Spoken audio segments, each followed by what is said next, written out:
Assalamualaikum warahmatullahi wabarakatuh. Bismillahirrahmanirrahim. Alhamdulillahirabbil alamin. Wala haula wala quwata illa billahil aliyyil azim. Para sahabat semuanya dimanapun Anda berada, salam waras, salam NKRI untuk kita semua. Para sahabat semuanya, ada ceramah terbaru dari Kiai Haji Imaduddin Usman Al-Bantani di kantor PWNU Banten dalam rangka peringatan Nuzulul Quran. Dan ceramah beliau Kiai Haji Imaduddin Usman Al-Bantani ini isinya semuanya daging semua. Akan tetapi ada 3 poin yang disampaikan oleh Kiai Haji Imaduddin Usman Al-Bantani dalam ceramahnya di kantor PWNU Banten. Yang pertama, bahwa Kiai Haji Imaduddin Usman Al-Bantani ini berbicara tentang Islam Nusantara, yang mana Islam Nusantara ini nantinya akan dijual di dunia untuk menjaga keharmonisan manusia. Ya, itu yang pertama. Jadi ceramah dari Kiai Haji Imaduddin Usman Al-Bantani ini tidak lain tidak bukan berarti juga menyebarkan misi dari Nahdlatul Ulama, yakni menyebarkan Islam Nusantara, menyebarkan dakwah yang rahmatan lil alamin. Kemudian yang kedua, ya, beliau Kiai Haji Imaduddin Usman Al-Bantani mengatakan bahwa para habaib itu jelas bukan keturunan Nabi Muhammad SAW. Bahkan keturunan Arab pun bukan keturunan Nabi Ibrahim, bukan keturunan Nabi Ismail, bukan keturunan Sayyidina Ali bin Abi Thalib. Karena jelas ya, hasil tes DNA-nya para habaib itu berhablu grup G bukan J1. Kalau J1 jelas ini keturunan Nabi Muhammad SAW. Akan tetapi para habaib itu G, artinya mereka bukan keturunan Nabi. Kemudian yang ketiga yang disampaikan oleh Kiai Haji Imaduddin Usman Al-Bantani di akhir-akhir ceramahnya, beliau mengatakan bahwa orang yang masih mempercayai bahwa habaib itu keturunan Nabi Muhammad SAW, ini berarti sama saja mendukung orang yang bermaksiat kepada Allah Subhanahu wa Ta'ala. Yaitu inti ya, 3 poin ceramah dari Kiai Haji Imaduddin Usman Al-Bantani di kantor PWNU Banten. Lebih lengkapnya ceramah beliau mari kita simak dari saya. Assalamualaikum warahmatullahi wabarakatuh. Assalamualaikum warahmatullahi wabarakatuh.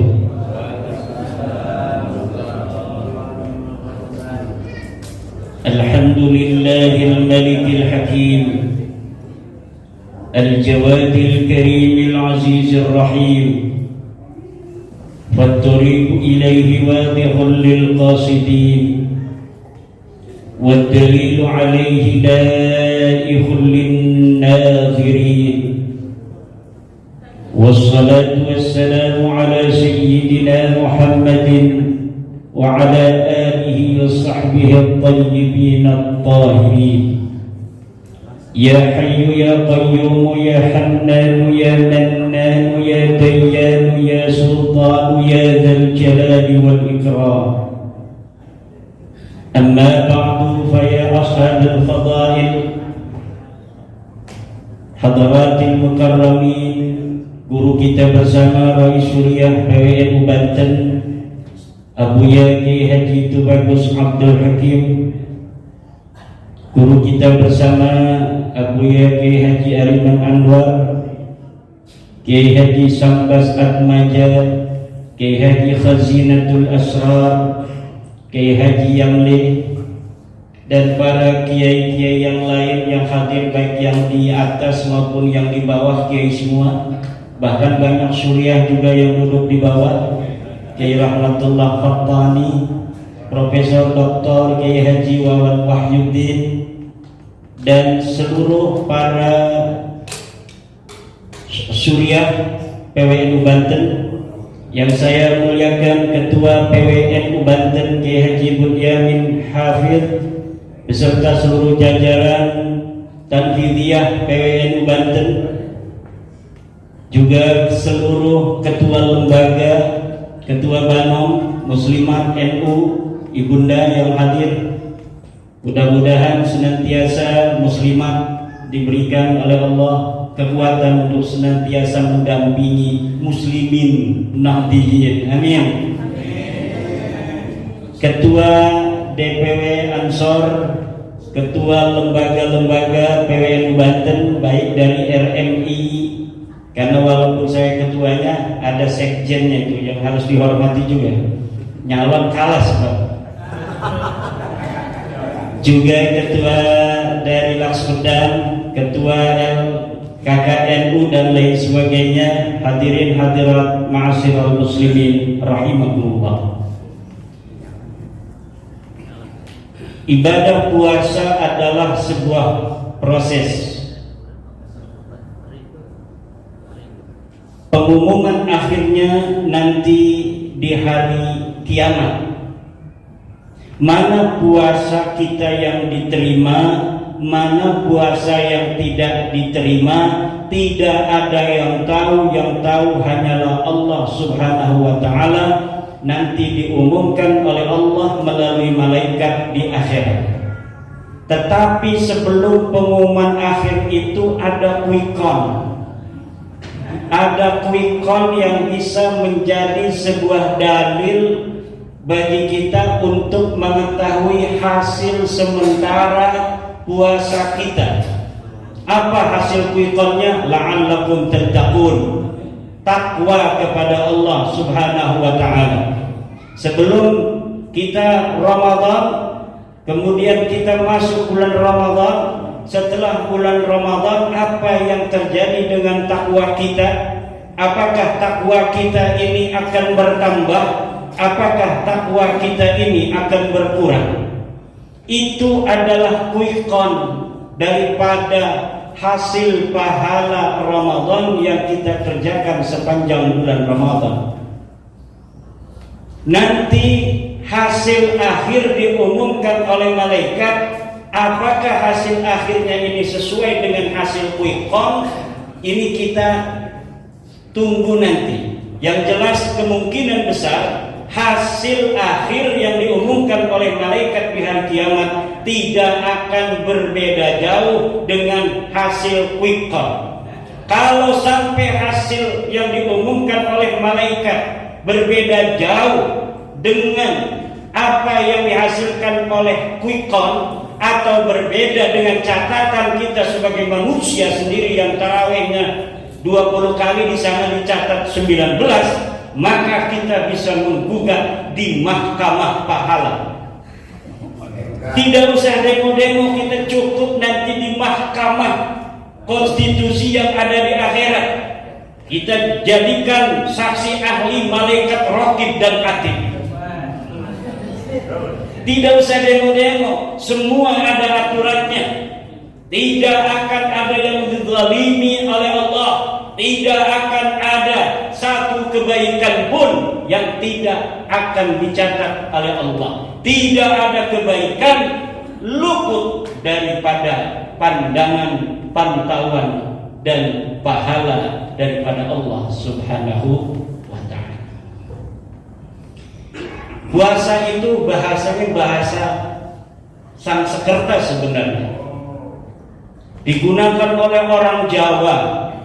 Puasa jerwong serang, jerwong kresek puasa, jerwong Sunda puasa. Kata orang Melayu puasa. Tapi asal puasa adalah bahasa Sanskerta yang artinya pantangan. Bahasa Arabnya soma, saum, itu juga maknanya adalah al-imsaku wal inqita', menahan dan memutus. Jadi bahasa Sanskerta dengan bahasa Arab itu maknanya sama, adalah al-imsak wal inqita'. Tapi kita lebih sering menggunakan bahasa Sanskerta daripada bahasa Arab. Orang Arab mengatakan saum, orang Indonesia mengatakan puasa, orang Jawa besok kita arep puasa, katuran yai dodok meniku. Jere wong menes isukan puasa dah. Isukan puasa dah, eta puasa. Kata orang Indonesia, besok kita puasa. Nawaitu shoma ghadin dimaknai dengan niat saya berpuasa. Kenapa ini bahasa Sanskerta yang lebih dekat ke Hindu ini lebih banyak digunakan oleh orang Indonesia daripada bahasa saum? Seperti juga sembahyang itu lebih sering digunakan oleh orang Nusantara dibanding dengan kata salat. Hanya di Banten yang saya tahu kata salat itu lebih akrab daripada kata sembahyang. Tapi kalau sudah masuk ke Cirebon, ke Jawa Tengah, ke Jawa Timur, itu mereka lebih akrab dengan bahasa sembahyang. Lafaz Allah saja untuk kiai di Jawa Timur, di Jawa Tengah itu sering melafazkannya walaupun mereka orang yang fasih dengan Allah. Ini Islam model apa seperti ini? Ini adalah Islam tipologi Nusantara. Islam yang memiliki tipologi kekhasan khusus yang berbeda dengan tipologi Islam di Timur Tengah, di Eropa, di Afrika, dan di belahan bumi lainnya. Apa itu Islam Nusantara? Islam yang hadir, berartikulasi, berakulturasi dengan budaya-budaya Indonesia sejak diintrodus oleh para aulia-aulia yang menyebarkan agama Islam di tanah Nusantara. Interaksi yang tiada henti antara ajaran Islam yang universal. Ajaran Islam yang universal itu tidaklah ajaran Arab. Ajaran Islam yang universal itu bukanlah ajaran Timur Tengah. Ajaran Islam universal adalah ajaran Islam ilahiyah samawiyah yang datang dari Allah Subhanahu wa ta'ala. Cuma kebetulan Nabi Muhammad adalah orang Arab. Jadi ketika Allah Subhanahu wa ta'ala perintahkan sholat misalnya, maka ada hubungan relasi ekosistem antara perintah sholat itu dengan lingkungan sekitarnya yang menggunakan tradisi-tradisi dan peradaban Arab. Maka ketika diperintahkan sholat dan sholat itu haruslah menutup aurat, maka orang Arab yang biasa pakai sorban, orang Arab yang biasa pakai jubah, sholatnya pakai jubah dan pakai sorban. Intinya menutup aurat. Ketika Islam dibawa ke Cina, orang Cina laki-lakinya menggunakan baju tang, maka orang Cina sholatnya menggunakan baju tang. Ketika Islam bergeser ke India, orang India menggunakan baju sherwani, maka orang India ketika sholat menggunakan baju sherwani. Ketika bergeser ke Indonesia, Indonesia menggunakan sarung, kepalanya pakai peci, maka ibadah sholat dilaksanakan dengan sarung dan peci. Islam universalnya sama, sholat 5 waktu, syarat-syaratnya harus menutup aurat, tetapi perbedaan geografi, klimatologi mempengaruhi tipologi khusus bagi daerah-daerah yang dimasuki Islam sehingga membentuk sebuah tipologi Islam yang di Indonesia menjadi Islam Nusantara. Jadi apa yang kita baca dari hadis-hadis yang ada di Bukhari, yang ada di Muslim, yang ada di Tirmidzi, yang ada di Abu Daud, yang ada di Nasa'i, yang ada di Ibnu Majah, itu di dalamnya ada ajaran-ajaran Islam yang universal. Di dalamnya pula ada ajaran-ajaran Islam yang telah berkelindan, yang telah berakulturasi dengan budaya-budaya Arab.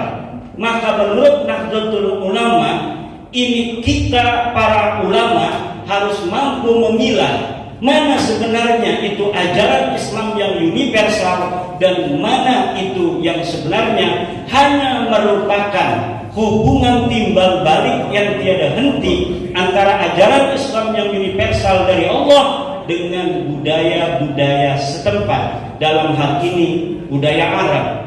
Maka ketika sholat ini dibawa ke Indonesia, jadinya sholat seperti kita, pakai sarung, pakai peci. Ketika zakat fitrah di Madinah itu menggunakan kurma, maka ketika orang Indonesia zakat fitrah, tidak ada yang zakat fitrah kurma, tapi zakat fitrahnya adalah beras. Dimana beras? Karena makannya beras.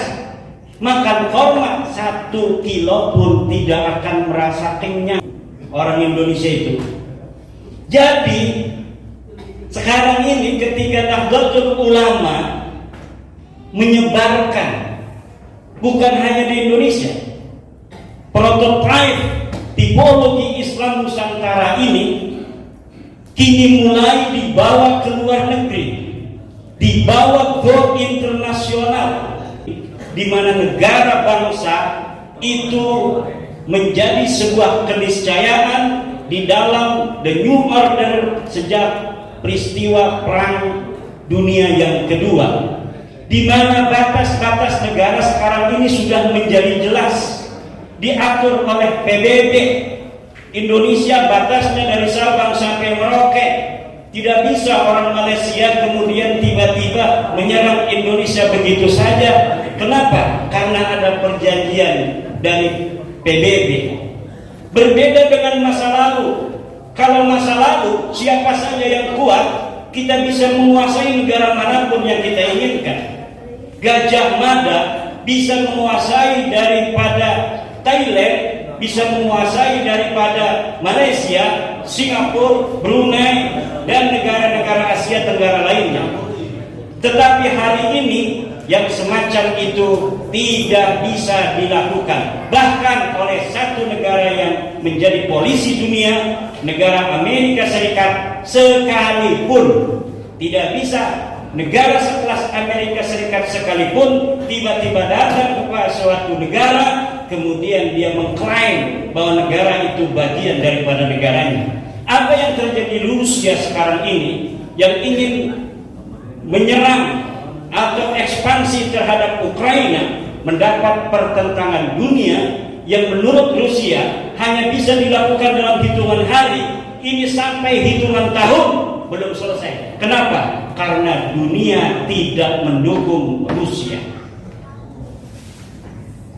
Makanya bagaimana dunia ini kemudian ditata dalam keharmonisan? Nahdlatul Ulama mempunyai sebuah konsep yang disebut dengan konsep Islam Nusantara. Tetapi berbeda dengan ajaran Islam Nusantara yang digagas dan diampu kemudian dikembangkan oleh Nahdlatul Ulama. Sampai saat ini apabila negaranya di dunia ini semua seperti negara Pancasila dan mayoritasnya baik agama Islam maupun itu agama non-Islam seperti Nahdlatul Ulama Islam Nusantara yang memiliki tawassul, tawazun dan i'tidal, kemudian dasar negara sebuah bangsa itu seperti Pancasila, di mana ada di sana kemanusiaan yang adil dan beradab, ada ketuhanan yang Maha Esa, semua agama diakui, semua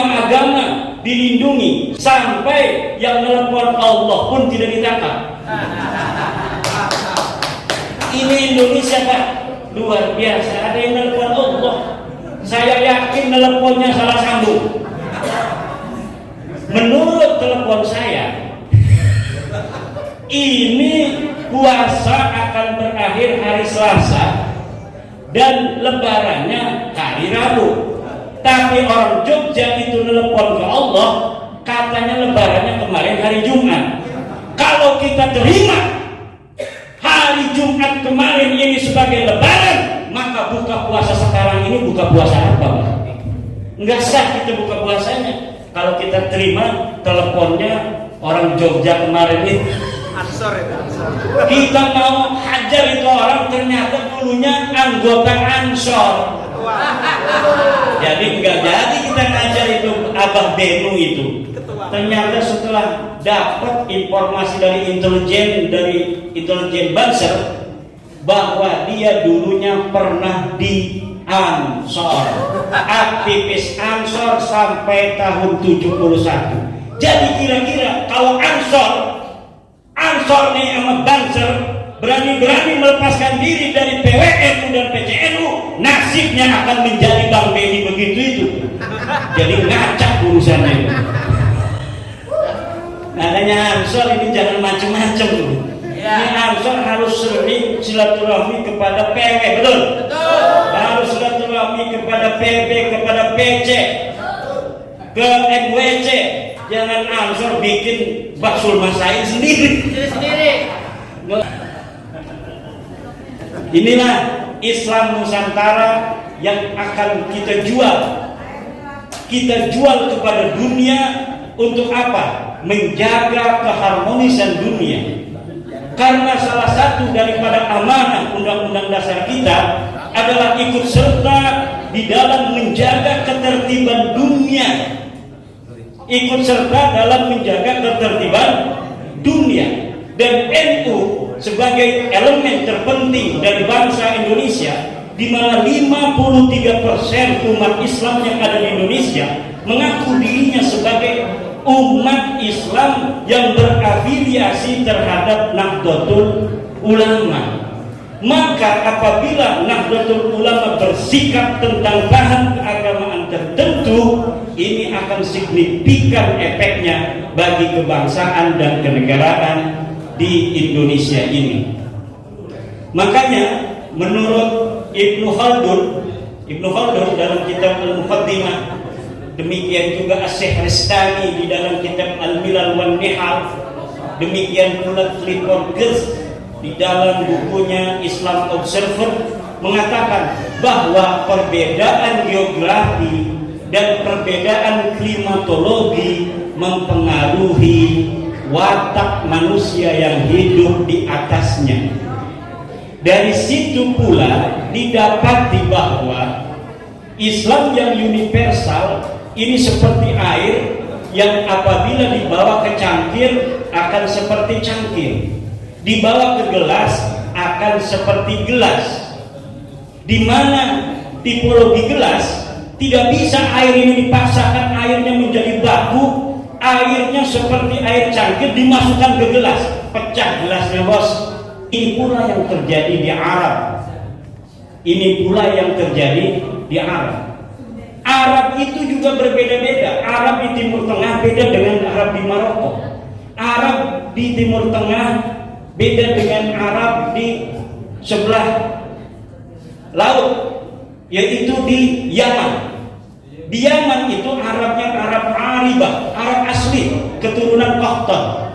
Kalau di Timur Tengah yang di Saudi, di Hijaz, itu Arabnya adalah Arab Musta'ribah, keturunan Ismail. Arab Qahtan yang ada di Yaman seperti ini, di sini ada Al-Katiri. Mana Pak Haji Al-Katiri? Ini orang Arab asli. Ini kalau di tes DNA hasilnya J1 ini. Orang Arab daripada Aribah minimal J. Kalau Ba'alawi ini bukan Arab Aribah, bukan Arab Musta'ribah, orang Arab aja bukan. Sudah di tes DNA 180 orang Ba'alawi di tes DNA, itu hasilnya dia bukan orang Arab Aribah Yaman, bukan orang Musta'ribah Hijaz. Orang mana? Mbuang Tindine. langsung dulu. Ternyata mereka pendatang di Yaman, kemudian di sana mereka mengaku sebagai keturunan Nabi besar Muhammad sallallahu alaihi wasallam. Wajib bagi umat Islam untuk menolak mereka mengaku sebagai keturunan Nabi. Kenapa? Getih mesti diperiksa. Bengen mah hanya dengan tesis saya. Tesis mah adalah istihad. Istihad itu dhannun qawiyun. Berbeda dengan periksa darah. Kalau periksa darah seperti sekarang ini sudah 180 orang Balawi, kabin-kabin wis tes DNA, hasilnya semuanya tidak ada yang keturunan Arab. Mereka hasilnya keturunan Kaukasus yang ada di pinggiran Iran, Turki, dan Turkmenistan. Disitulah mereka ada. Musik pada kuatinan dekerin tes DNA lebih takut daripada kepada Allah Subhanahu wa Ta'ala. Mudah-mudahan dengan aja betul-betul baik. Ini kenapa? Menjaga kemuliaan nasab Rasulullah hukumnya wajib. Menjaga kemuliaan nasab Rasulullah hukumnya wajib. Manin tasaba ila ghairi abihi wa huwa ya'lamu annahu ghairu abihi fal jannatu alayhi haram. Siapa orang yang menisbatkan diri kepada bukan ayahnya sedangkan dia tahu bahwa itu bukan ayahnya, maka surga adalah haram. Tapi kalau Balawi ini G mah waduh. Waduh, betul mana baca aja ngaku-ngaku keturunan Nabi Ibrahim aja bukan. Ada. Turunan Nabi Ibrahim itu harus J1. Dari zaman Nabi Ibrahim sampai sekarang belum terjadi mutasi genetik. Jadi apabila darah kita diperiksa yang mengaku sebagai keturunan Nabi Ibrahim, turunan Nabi Ismail, turunan Nabi Muhammad garis lurus laki-laki dari Sayyidina Ali, maka haplogrupnya harus J1. Dan Balawi ini Al-Attas, As-Sigab bin Syihab bin Semit bin Bar, tidak ada yang J1. Hadza yadullu ala annahum laisu min dzurriyyati Rasulullah SAW bil marah. Dan barang siapa orang yang sudah terang benderang seperti matahari di siang hari begini masih mengakui mereka sebagai turun Nabi, maka mereka sama dengan mendukung orang yang sedang bermaksiat kepada Allah Subhanahu wa Ta'ala.